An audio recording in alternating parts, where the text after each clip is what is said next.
These days, a lot of people coming out of college it's everybody's dream to go to a startup because they see all this wealth that's being created, all this opportunity. So people either want to go to one or they want to start their own company. Is that really advisable?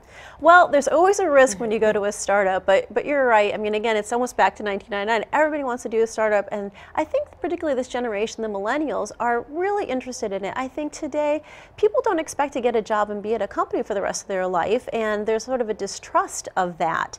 And for the millennial generation, you get a lot of innovation, creativity, more flexibility if you're working for a startup. I saw a recent survey that said more than half of millennials want to join a startup and 3/4 want to start their own business. So it's definitely there, but it is a huge risk. Some of the numbers haven't changed. More than half of startups fail within the first 5 years. Right. And then of course we're seeing great examples of many who start very small and then become huge and I also don't think it's a knock against people who have that experience. I think that traditional employers really appreciate the experience that you get from startups.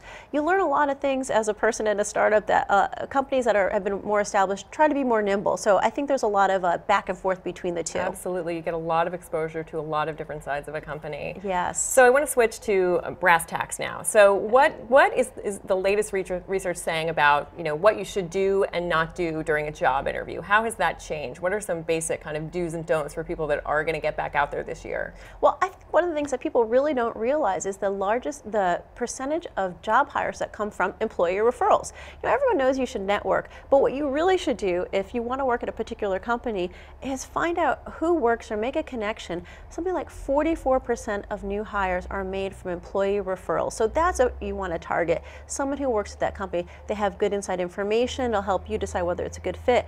People who get hired from referrals tend to do better in the job too. It ends up being a better fit. I think people don't realize that. Yeah. So I would say get a referral from an employee. That's going to set you apart. Yeah, it took me a long time to learn that networking really is the way to get stuff. I was clueless for when I was younger. But yeah. What about in job interviews, answering these sticky questions, like when someone asks you how much what are you making now?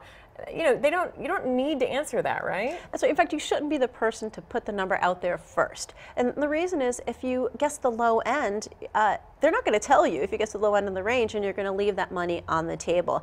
It's it's a little awkward. There's a couple ways you could deflect the question.